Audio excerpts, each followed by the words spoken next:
আগের দিন আমরা শেষ করেছিলাম কোথায়? না তো হুমায়ুনে। আজকে আমরা তাকে হারিয়েছিল কে? শেরশাহ সূরি। তো আজকে আমি কোথা থেকে শুরু করব? শেরশাহ থেকে। দেখো, শেরশাহর আসল নাম কি? শেরশাহর আসল নাম হলো ফরিদ খাঁ। শেরশাহর আসল নাম কি? তো ফরিদ খাঁ। তিনি একজন আফগান বংশোদ্ভূত ছিলেন, ঠিক আছে? এবং সুর রাজবংশের প্রতিষ্ঠাতা করেন ভারতবর্ষে। শের খাঁ, তার প্রথম উপাধি কি ছিল? শের খাঁ। সে শের খাঁ উপাধি কেন পেয়েছিল? সে শের খাঁ উপাধি পেয়েছিল কারণ সে লোহানীকে কি বাহার সিং বাহার খাঁ লোহানীকে একবার বাঁচিয়েছিল একটা বাঘের হাত থেকে। কিভাবে বাঁচিয়েছিল? তো এক কোপে বাঘটাকে মেরে ফেলেছিল। তখন লোহানী তাকে এই উপাধিটা দিয়েছিল কি না তো শের খাঁ। ঠিক আছে, এটা আমাকে মনে রাখতে হবে। আর কি আছে? শের খাঁ আরো একটা উপাধি নিয়েছিল কি না তো শের শাহ। শের শাহ, শের শাহ উপাধি সে কখন নেই? 1539 সালে, যখন সে চৌসার যুদ্ধে হুমায়ুনকে পরাজিত করে। এটা আমরা আগেই দেখেছি। ঠিক আছে, শেরশাহর পিতার নাম কি? হাসান খাঁ। শেরশাহর পিতার নাম কি? হাসান খাঁ। চলো, এবার চৌসার যুদ্ধ, এটা আমরা আগে দেখেছিলাম কত সালে? 1539 সালে। তাকে হারিয়েছিল? হুমায়ুনকে হারিয়েছিল। তার দিয়ে সে শেরশাহ উপাধি নিল। ঠিক আছে, তারপর কি কনৌজ বা বিলিগ্রামের যুদ্ধ 1540 সালে। এখানেও সে হুমায়ুনকে হারিয়েছিল এবং দিল্লি থেকে তাকে তাড়িয়ে দিয়েছিল এবং দিল্লি সে নিজে মানে শাসন করতে শুরু করেছিল। ঠিক আছে, তারপরের যুদ্ধটাও কিন্তু ইম্পর্টেন্ট। এটা সামানের যুদ্ধ। সামেলের যুদ্ধ কত সালে হয়েছিল? তো 1544 সালে হয়েছিল। এবং এই যুদ্ধে কি হয়েছিল? তিনি মলদেবকে পরাজিত করেন, কিন্তু পরাজিত করেন খুব কষ্ট করে, মানে খুব তুমুল যুদ্ধ হয়েছিল। সেখানে মানে যে কেউ হারতে পারতো। সেই অবস্থায় তারপরে যুদ্ধ জয়ের পরে তিনি একটা উক্তি দিলেন। সেটা খুব পরে খুব বিখ্যাত হয়েছিল। কি বলেছিলেন উনি? তো সামান্য এক মুঠো বাজরার জন্য সমগ্র ভারতের সাম্রাজ্য হারাতে বসেছিলাম। উনি কি বলেছিলেন? বলতে সামান্য এক মুঠো বাজরার জন্য উনি গোটা ভারতের সাম্রাজ্য হারাতে বসেছিলেন। ঠিক আছে, তারপর ধরো কালিঞ্জার অভিযান। কালিঞ্জার ফোর্ট, আমরা যেটা জানি কালিঞ্জার ফোর্ট, সেই কালিঞ্জার ফোর্টে উনি যখন দখল করতে যান, তখন কি হয়? তারই এক সেনাপতি বারুদ ব্যবহার করেন এবং বারুদটা কোথায় গিয়ে পড়ে? না তো তার গায়ে গিয়ে পড়ে। ঠিক আছে, এবং তিনি সেখানে প্রাণ ত্যাগ করেন। এবার দেখবো তার প্রশাসন, রাজস্ব এবং যোগাযোগ ব্যবস্থা। পাট্টা ও আহ কবুলিয়ত। পাট্টা ও কবুলিয়ত কি? পাট্টা হলো, দেখো, একজন চাষিকে যখন সরকার জমি দিচ্ছে, মানে সে তো তখন সরকার আছে না, সে যখন একটা চাষিকে জমি দিচ্ছে, তখন একটা লিখিত পত্র পত্র তাকে দিচ্ছে এবং নিজের কাছে রাখছে। সেখানে কি লেখা থাকছে? যে আমি চাষিটাকে এতটা জমি দিলাম, সেটা কিন্তু লেখা থাকছে। ঠিক আছে, আর কবুলিয়ত কি? কবুলিয়ত হলো সে চাষিও একটা লিখিত জমা দিচ্ছে সরকারকে। কি লিখছে সেখানে? যে আমি এতটা জমি নিয়েছি, তার পরিবর্তে আমি প্রতি বছর এতটা করে রাজস্ব দেবো। সেটা হলো কবুলিয়ত। এটা কে চালু করেছিল তাহলে? শেরশাহ। ঠিক আছে, তা মুদ্রা প্রবর্তন করেন। কি মুদ্রা প্রবর্তন করেন? না তো রূপোর মুদ্রা প্রবর্তন করেন। ঠিক আছে, রূপোর মুদ্রা থেকে নামটা কিন্তু এসছে রুপিয়া। রূপোর মুদ্রা থেকে নামটা এসছে রুপিয়া। আমরা যে রুপিয়া ইউজ করি সেটা কিন্তু প্রথম আবির্ভাব কখন হয়? শেরশাহর আমলে হয়। ঠিক আছে, আর তামার মুদ্রাকে কি বলা হতো? দাম বলা হতো। ঠিক আছে, আর সোনার মুদ্রাকে মোহর বলা হতো। ঠিক আছে, আর উনি একটা রোড তৈরি করেন, রাস্তা তৈরি করেন, যেটাকে আজকের দিনে আমরা গ্র্যান্ড ট্রাঙ্ক রোড বলে বা জিটি রোড নামে পরিচিত। ঠিক আছে, এটাকে তখন কি বলা হতো? স্যারাকে আজম। স্যারাকে আজম। এটা ছিল তোমার এখন বাংলাদেশের যে তোমার চট্টগ্রাম আছে না, চট্টগ্রাম থেকে আরম্ভ করে, চট্টগ্রামে একটা জায়গা হলো আর সোনারগাঁও, সেখান থেকে আরম্ভ করে একদম পাকিস্তান অব্দি রাস্তা, সেই রাস্তাটা উনি তৈরি করেছিলেন। ঠিক আছে, আর তখন কিন্তু তিনি মানে এই রাস্তার পাশে 1700টা সরাইখানা তৈরি করেছেন। সরাইখানা কি জিনিস? সরাইখানা হলো রেস্টিং হাউস, যেখানে প্রতিটা চলতে চলতে রেস্ট নিতে পারে, সেরকম একটা জায়গা। আর কি করেছিলেন? আর উনি করেছিলেন ডাক ব্যবস্থা। তখনকার দিনে তার প্লেন বা গাড়ি ছিল না, তাই উনি ঘোড়ার মাধ্যমে ডাক ব্যবস্থা চালু করেছিলেন। সরি। তার স্থাপত্য কি ছিল? দেখো, দিল্লিতে উনি পুরানা কেল্লা স্থাপন করেছিলেন। আর বিহারের সাসারামে তার নিজের সমাধি আছে। ঠিক আছে, চলো পরেরটা দেখা যাক কি কি কোশ্চেন সেখান থেকে পড়েছে। দেখো, প্রথম কোশ্চেন আমার ডাব্লিউবিসিএস প্রিলিমস থেকে নেওয়া। ডাব্লিউবিসিএস প্রিলিমসে আছে কোশ্চেন কি? কাবুলিয়াত ও পাট্টা। যে কাবুলিয়াত ও পাট্টা কে প্রবর্তন করেন? শেরশাহ সূরি। গ্র্যান্ড ট্যাঙ্ক রোড বা জিটি রোড কে প্রবর্তন করে? শেরশাহ সূরি। শেরশাহর আসল নাম কি ছিল? ফরিদ খাঁ। এগুলো সবগুলো দেখো ডাব্লিউবিসিএস মিশরিয়াসে আসা কোশ্চেন। শেরশাহ সমাধি কোথায় অবস্থিত? সাসারামে অবস্থিত। এটাও কিন্তু ডাব্লিউবিসিএস আসা কোশ্চেন। হাঁটি রূপোর মুদ্রা রুপিয়া কে প্রথম চালু করেছিল? এটা কিন্তু WBCS আসার কোশ্চেন। শেরশাহ সূরি। কোন যুদ্ধের পর শেরশাহ দিল্লিতে সিংহাসনে বসেন? এটা কিন্তু কন্নৌজ বা বিলগ্রামের যুদ্ধ। দিল্লির পুরনো কিল্লা বা পুরানা কিল্লা কে নির্মাণ করেন? শেরশাহ সূরি। এটা কিন্তু WBCS আসা কোশ্চেন।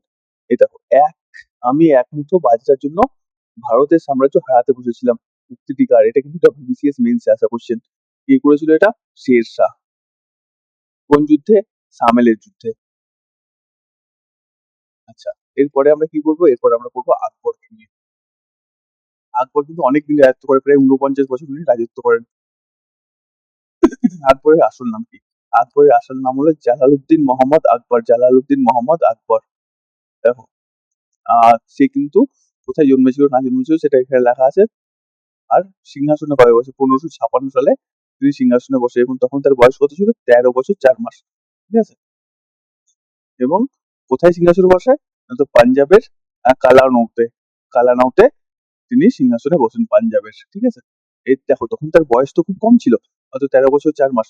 তখন এর আগে যখন আমরা পড়ছিলাম হুমায়ুনের কথা, তখন দেখলাম হুমায়ুন যখন আবার ফিরে আসে দিল্লিতে, কত সালে?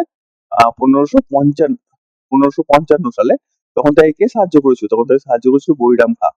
হ্যাঁ, সেই বৈরাম খানের এবার কিন্তু সেই বৈরাম খানই, যেহেতু আকবর খুব ছোট, তাই বৈরাম খানই তার হয়ে রাজত্বটা চালাচ্ছিল। ঠিক আছে। এরপর দেখো, যেহেতু বৈরাম খান রাজত্ব চালাচ্ছে, তার বৈরাম খান 1560-এর দিকে কি হয়? আকবর সেটা শাসনভারটা নিজের হাতে নিতে চায়, কিন্তু বৈরাম খান তখন বেঁকে বসে এবং বিদ্রোহ ঘোষণা করে। ঠিক আছে। এবং পরে তারপর আবার আত্মসমর্পণ করে দেয়। তখন আকবর তাকে কি বলে?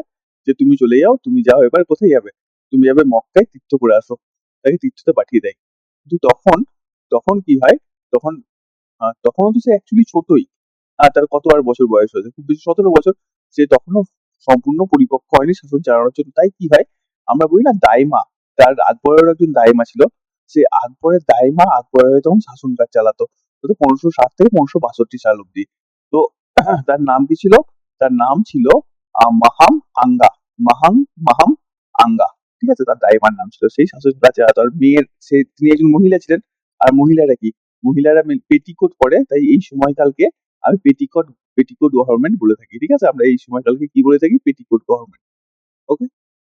এবার দেখো, রাজপুত এবং বৈবাহিক নীতি। তখন রাজপুতরা খুব সুন্দর যোদ্ধা ছিল। তো রাজপুতদের সমীহ করে চলতেন এই আকবর। তাদের সাথে খুব সুসম্পর্ক বজায় রেখেছিলেন।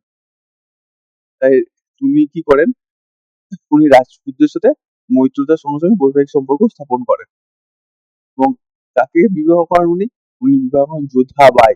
যোধাবাই বা হারকাবাই। যোধাবাই বা হারকাবাইকে বিবাহ করেন। তো ইনি কে ছিলেন? হারকাবাই বা যোধাবাই। ইনি ছিলেন আম্বরের রাজার মেয়ে। আম্বর কোন জায়গা? যে এখন জয়পুর কই না, জয়পুরটা ছিল আম্বর। আম্বরের রাজা কোন রাজা? অম্বর রাজা ভারমলের মেয়ে ছিল। অম্বর রাজা ভারমলের মেয়ে ছিল কে? যোধাবাই বা হারকাবাই। এবং বিয়ের পরে কি হয়? তার তো ধর্ম পরিবর্তন হয়ে যায়। ধর্ম পরিবর্তন হওয়ার সঙ্গে সঙ্গে নামও পরিবর্তন হয়। তো যোধাবাইয়ের নাম তখন কি হয়ে যায়? যোধাবাইয়ের নাম হয়ে যায় মারিয়াম। যোধাবাইয়ের নাম কি হয়? মারিয়াম। এটা এখানে দেখো, এখানে লেখা আছে যোধাবাইয়ের নাম হয়ে যায় মারিয়াম। ঠিক আছে। এবং মারিয়ামই পরবর্তী সম্রাট, মুঘল সম্রাট জাহাঙ্গীরের মাতা। ঠিক আছে। চলো, এবার দেখবো আমরা কি কি বিশেষ যুদ্ধ তিনি লড়েছিলেন। পানিপথের দ্বিতীয় যুদ্ধ। পানিপথের প্রথম যুদ্ধ কবে হয়? 1526 সালে। আর পানিপথের দ্বিতীয় যুদ্ধ তাহলে কবে হলো? 1556 সালে। তখন কেবলে আকবর রাজা হয়েছে, আর বাচ্চা ছেলে। তখন অনেকে কি মনে করে, চলো এর বিরুদ্ধে এবার আমি বিদ্রোহ ঘোষণা করি, তাহলে আমি স্বাধীন হয়ে যাব। তো সেই মুহূর্তে আদিল শাহ যে একজন সেনাপতি ছিল, হিন্দু সেনাপতি, তার নাম কি ছিল? হেমু। সে কিন্তু শেষ হিন্দু বিক্রমাদিত্য রাজা ছিল।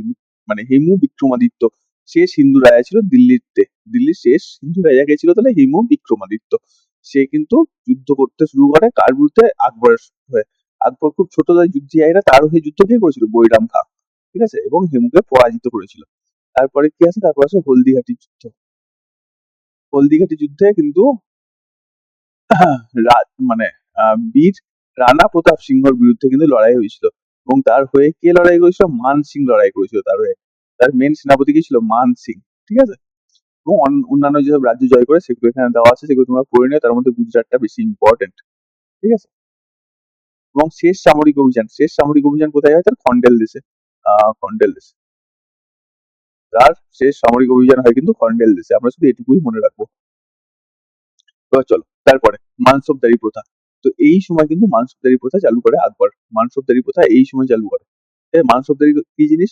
মানসবদারি হলো একটা পদমর্যাদা, মানে কে কত বেতন পাবে, কি কোন মর্যাদায় আছে, যেমন আমরা বলি না কালেক্টর, ডিএম, ডিআই, এরকম টাইপের ক্লার্ক, হেড ক্লার্ক, এটা তো পদমর্যাদা। সেরকম পদমর্যাদাকে কি বলা হতো? মানসবদারি। মানসবদারি প্রথা কে চালু করেছিল তাহলে? আকবর চালু করেছিল, ঠিক আছে। জাপ্তি বা দাসলা প্রথা, এটা কে চালু করেছিল?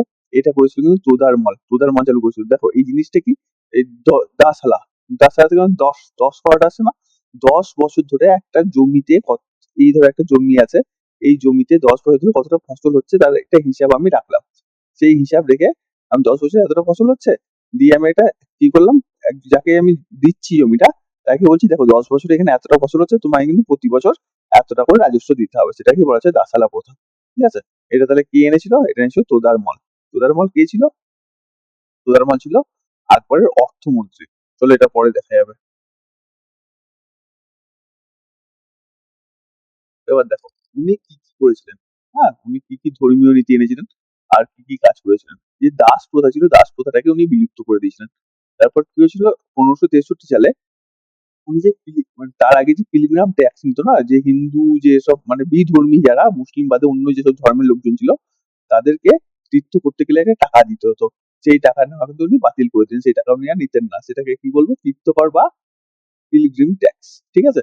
সেটা কিন্তু তিনি নেওয়া বাতিল করে দিলেন। এটা শুরু হয়েছিল সুলতানি আমল থেকে। এবার দেখো আহ ইবাদত খানা। ইবাদত খানা কোনটা? ইবাদত খানা হলো একটা জায়গা যেখানে কিনা উনি ধর্মীয় আলোচনা করতেন। শুধু একটা ধর্মের না, সমস্ত ধর্মের লোকজনকে সেখানে ডাকতেন এবং তাদেরকে ডেকে বলতেন যে তোমরা তোমাদের ধর্ম সম্পর্কে কি ভালো আছে কি খারাপ আছে আমাকে বলো, আমি সেগুলো শুনবো। এই ধর্মীয় আলোচনা সেখানে হতো। যেখানে হতো সেই জায়গাটাকে কি বলা হতো? ইবাদত খানা, ঠিক আছে। এবং এই ধর্মীয় আলোচনায় চূড়ান্ত সিদ্ধান্ত কে নিতেন? তিনি নিজেই নিতেন। তিনি নিজেই নিতেন। এই জিনিসটাই কি বলা হয়? মহজর নামা। মহজর নামা, এই যে চূড়ান্ত সিদ্ধান্ত নেওয়ার ক্ষমতা সে তিনিই নিয়েছেন। যে কে শ্রেষ্ঠ হলো কে হলো না, সেটাই হতো মহজর নামা। দিন ই ইলাহি। দিন ই ইলাহি কি? আকবর দেখলেন তার ওখানে প্রচুর ভিন্ন ভিন্ন ধর্মের লোক আছে এবং তারা নিজেদের মধ্যে লড়াই করতে থাকছে।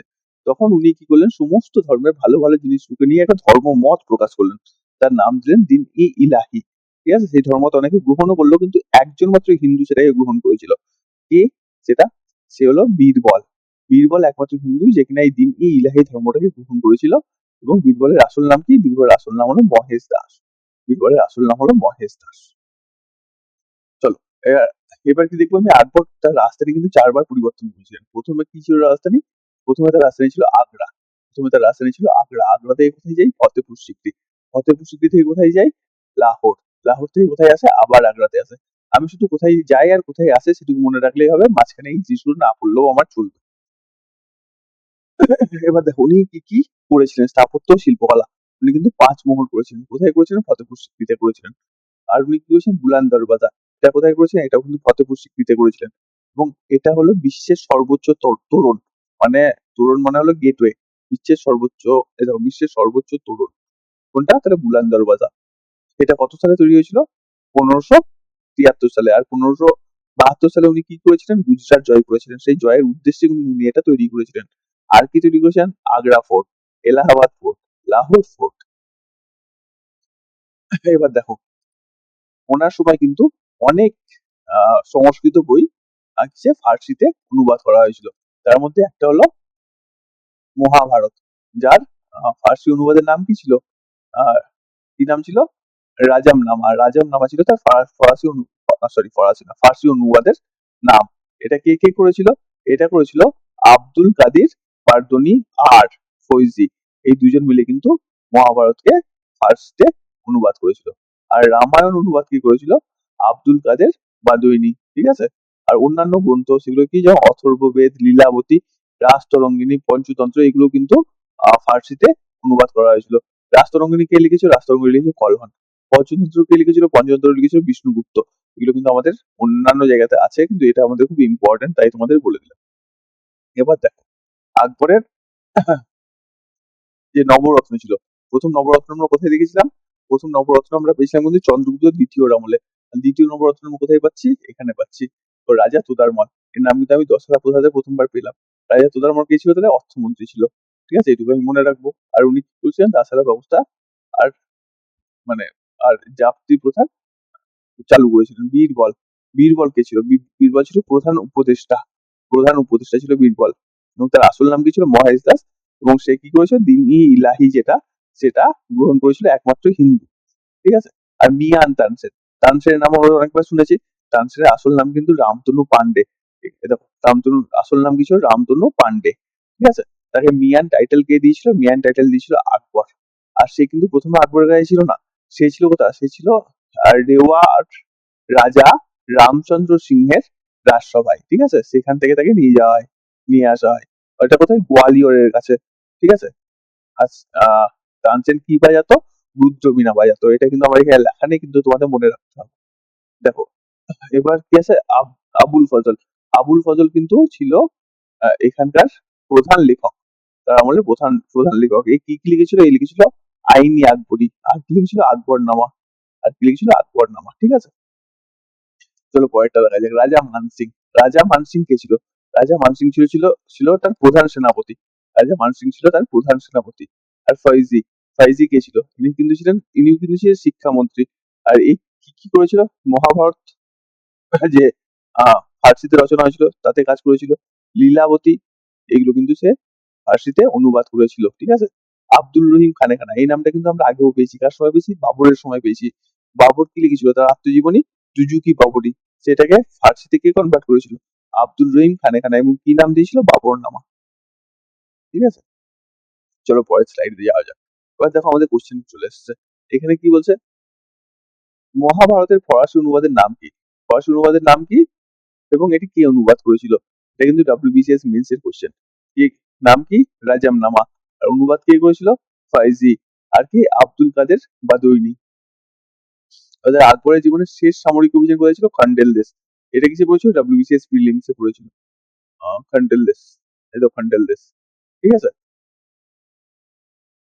তারপর কি আছে? ফতেপুর সিক্রি, বিখ্যাত পাঁচমহল কার দ্বারা তৈরি হয়? আকবর দ্বারা তৈরি হয়। তারপর কি? আকবর তার রাজধানী আগ্রা থেকে কোথায় নিয়ে গেছিল? ফতেপুর সিক্রিতে নিয়ে গেছিল। ফতেপুর সিক্রি থেকে সে নিয়ে গেছিল লাহোরে, লাহোর থেকে আবার নিয়ে এসেছে আগ্রায়। পেটিকোট গভর্নমেন্ট কত? 60 থেকে 62, 60 থেকে 62। পেটিকোট গভর্নমেন্ট কার দ্বারা পরিচালিত হয়েছিল?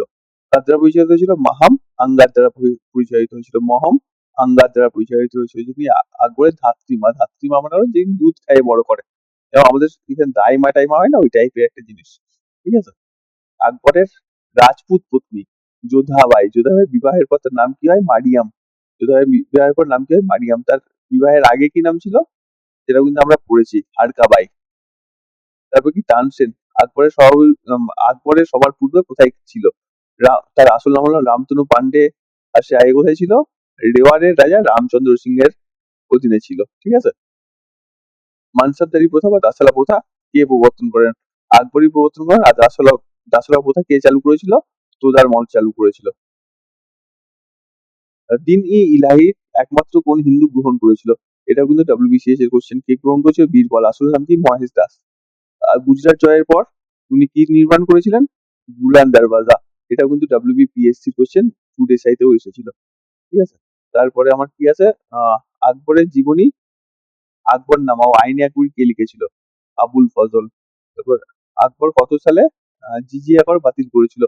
64 সালে, 1564 সালে। ঠিক আছে। মুঘল সম্রাট জাহাঙ্গীরকে নিয়ে এবার আমরা পড়বো।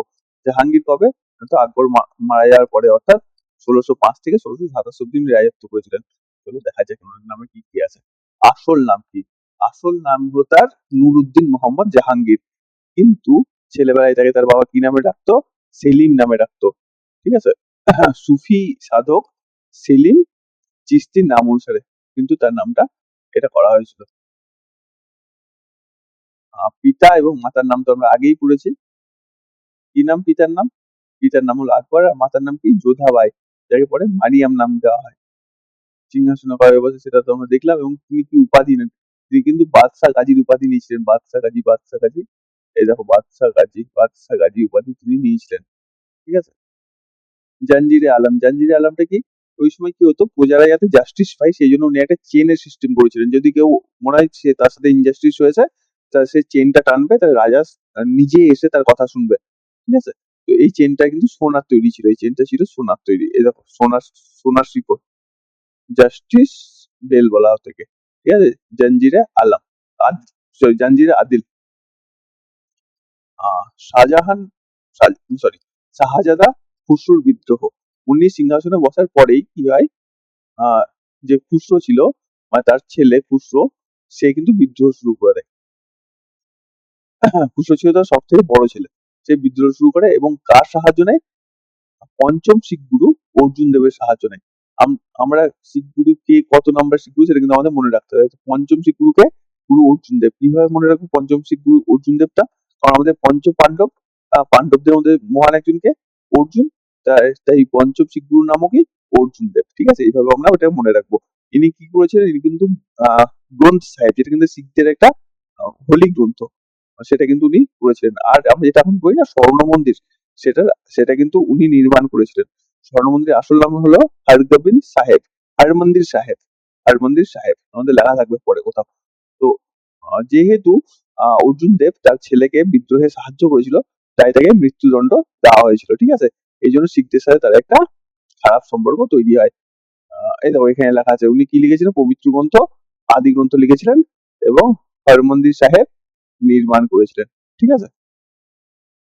চলো, উনি আগে আগে বিয়ে করেছিলেন, উনি মানবাইকে বিয়ে করেছিলেন, উনি মানবাইকে বিয়ে করেছিলেন, উনি এই খুসরুর মা। এবং জগৎ গোসাই, জগৎ গোসাইকে বিয়ে করেছিলেন। জগৎ গোসাইকে, জগৎ গোসাই কিন্তু পরবর্তী সম্রাট, পরবর্তী সম্রাটের মা হলো জগৎ গোসাই। পরবর্তী সম্রাট কে ছিল, শাহজাহান। ঠিক আছে? এ কিন্তু যোধপুরের মেয়ে, জগৎ গোসাই যোধপুরের মেয়ে। ঠিক আছে? আহ গুলরুখি, গুলরুখি নামে ছদ্মনামে একটা, এই ছদ্মনামে কবিতা লিখত কে, এই ছদ্মনামে কবিতা লিখত লোদি বংশের রাজা সিকেন্দার লোদি। এবং এই ছদ্মনামে ইনিও কবিতা লিখতেন। জাহাঙ্গীরও গুলরুখি ছদ্মনামে কবিতা লিখতেন। কিন্তু আমাদের যদি সিকান্দার লোদি অপশনে থাকে, তাহলে আমরা প্রথমে সিকান্দার লোদি মারবো। যদি সিকান্দার লোদি না থাকে তবেই কিন্তু আমরা জাহাঙ্গীর মারবো। এবার দেখো জাহাঙ্গীর কাকে বিয়ে করেছিল, নূরজাহানকে বিয়ে করেছিল। তো নূরজাহানের আসল নাম কি আমরা জানি, নূরজাহানের আসল নাম হলো মেহেরুল নিসা, মেহেরুল নিসা তার আসল নাম। সে কিন্তু শের আফগানির স্ত্রী ছিল। শের আফগানি মারা যাওয়ার পরে তাকে জাহাঙ্গীর বিয়ে করে। ঠিক আছে? শের শের আফগানি কে ছিল, শের আফগানি কিন্তু বাংলার গভর্নর ছিল। এবার নূরজাহানের একটা জিনিস ছিল জুনটা বলে, জুনটা কি, কিছু কিছু মানে প্রভাবশালী ব্যক্তিদের একটা জোট। হ্যাঁ, সেখানে কে কে ছিল প্রভাবশালী ব্যক্তি, নূরজাহানের পিতা ছিল, যাকে কিনা গিয়াস বেগ বলা নামে পরিচিত, তার ভাই ছিল এবং তার ছেলে ছিল। ঠিক আছে? তো নূরজাহানের পিতার নাম কি, গিয়াস বেগ। আরো একটা নাম ছিল ইতমাত উদ্দোল্লাহ, ইতমাত উদ্দোল্লাহ। এই নামটা মনে রাখতে হবে, কারণ পরে আমাদের অবশ্যই আছে এই নামটা, তখন আমরা আবার দেখে নেবো।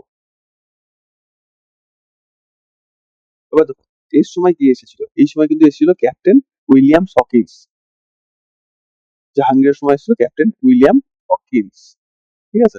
1609 সালে। এবং ইনি তুর্কি ভাষায় পারদর্শী থাকার জন্য একে জাহাঙ্গীর উপাধি দেন ইংলিশ খাঁ, ইংলিশ খাঁ উপাধি তাকে দেওয়া হয়েছিল। এবং স্যার থমাস রো কিন্তু তার সময় এসেছিল এবং সুরাটে তার প্রথম ফ্যাক্টরি স্থাপন করেছিল। এবং তার সময় কি হয়েছে, তামাক নিষিদ্ধ করা হয়েছিল। তামাক কাদের দ্বারা ছিল, তামাক এসেছিল কিন্তু পর্তুগিজদের দ্বারা। ঠিক আছে? এবং এই সময় তামাক সেবন ও বিক্রি সম্পূর্ণরূপে নিষিদ্ধ করা হয়েছিল জাহাঙ্গীরের সময়। তো শিল্পকলা ও স্থাপত্য, এই বিষয়গুলো জানতে হবে। এই সময়কে গোল্ডেন এরা বলা হয়, এই সময়টাকে গোল্ডেন এরা বলা হয়। এবং এই সময় দুজন খুব মানে চিত্রশিল্পী তো খুব উন্নত ছিল, ওস্তাদ মনসুর এবং আবুল হাসান। এই দুটো নাম কিন্তু আমাকে মনে রাখতে হবে, কারণ এটা কিন্তু সিজিএল এর পরীক্ষাতে একবার পড়েছিল। আর এবার দেখো ইতমাত উদ্দোল্লাহ, ইতমাত উদ্দোল্লাহ যে সমাধি, সেখানে কিন্তু ইতমাত উদ্দোল্লাহকে, এটা হলো নূরজাহানের বাবা, এর যে সমাধি সেখানে কিন্তু আমরা প্রথম পিত্রা দিউরা দেখতে পাই। পিত্রা দিউরা কি জিনিস, পিত্রা দিউরা, পিত্রা দিউরা হলো রত্ন, রত্ন দিয়ে তৈরি নানান ধরনের আঁকা, রত্ন দিয়ে আঁকা বা রত্ন দ্বারা খচিত নকশা। ঠিক আছে? তাকে পিত্রা দিউরা বলা হয়। এটা কোথায় দেখা যায়, ইতমাত উদ্দোল্লাহর সমাধিতে। ইতমাত উদ্দোল্লাহ কে ছিল, নূরজাহানের বাবা। আর উনি কি তৈরি করেন, শালিমার বাগ তৈরি করেন, নিশাত বাগ তৈরি করেন। ঠিক আছে, শালিমার বাগ হলো কাশ্মীরে। আর মতি মসজিদ তৈরি করে, মতি মসজিদ নিয়ে দুটো আছে, একটা আছে আগ্রাতে, একটা আছে লাহোরে। আগ্রাটাকে তৈরি করেছে, আগ্রাটা তৈরি করেছিল শাহজাহান, আর লাহোরেরটা তৈরি করেছিল জাহাঙ্গীর, সুজুকি জাহাঙ্গীর। সুজুকি জাহাঙ্গীরও তার আত্মজীবনী তিনি নিজেই লিখেছিলেন, ঠিক আছে। আর তার মৃত্যু হয় কোথায়? তার মৃত্যু হয় 1627 সালে কাশ্মীরে মৃত্যু হয়, কিন্তু পরে তার সমাধিটা কোথায় নিয়ে যাওয়া হয়েছিল? লাহোরে নিয়ে যাওয়া হয়েছিল, রাবি নদীর তীরে। এগুলো কোশ্চেন গুলো দেখে নিই। দেখো, 1606 সালে কোন শিখ গুরুকে জাহাঙ্গীর হত্যা করেছিল বা মৃত্যুদণ্ড দিয়েছিল? উত্তর হলো পঞ্চম শিখ গুরু অর্জুন দেবকে। এটা দেখো ডাব্লিউবিসিএস এর প্রিলিমস এর কোশ্চেন, ঠিক আছে। তারপরে দেখো 2 নম্বর কোশ্চেন, সম্রাট শাহজাহানের মাতা কে ছিল? জগৎ গোসাই। জগৎ গোসাই। এ কিন্তু জগৎ গোসাই মারা যাওয়ার পরে কিন্তু তার একটা উপাধি দেওয়া হয়েছিল, উপাধিটা হলো বিলকিস মাকানি। বিলকিস মাকানি উপাধিটা তাই কিন্তু মারা যাওয়ার পরে দেওয়া হয়েছিল, ঠিক আছে। আর 1615 সালে কোন ইংরেজ এসেছিল? থমাস লো এসেছিল এবং কি করেছিল? সুরাটে তাদের প্রথম ফ্যাক্টরি তৈরি করেছিল। ভারতের প্রথম প্রস্তাবিত পিচ্চাডিউরা দেখা যায়, পিচ্চাডিউরা কোথায় প্রথমবার দেখা দিয়েছিল? কোথায় দেখা দিয়েছিল? নূরজাহানের বাবার সমাধি দেখা যাচ্ছে। নূরজাহানের বাবার নাম কি? ইতমাত উদ্দৌলা। ইতমাত উদ্দৌলা। ইতমাত উদ্দৌলা। হ্যাঁ, এর সমাধিতে প্রথমবার দেখা দিয়েছিল। এরপরে কি আছে আমার? এরপরে বলছে সুজুকি জাহাঙ্গীর আত্মজীবনী কোন ভাষায় লেখা? ওটা কিন্তু ফার্সি ভাষায় লেখা। ক্যাপ্টেন উইলিয়াম হকিন্সকে জাহাঙ্গীর কি উপাধি দিয়েছিল? ইংলিশ খাঁ উপাধি দিয়েছিল, ইংলিশ খাঁ। ফরাসি ভাষায় গুলরুখি ছদ্মনামে কে লিখতো? লিখতো সিকান্দার লোদি। আর তাছাড়া কে লিখতো আমার? ঔরঙ্গজেবও কিন্তু লিখতো, সরি,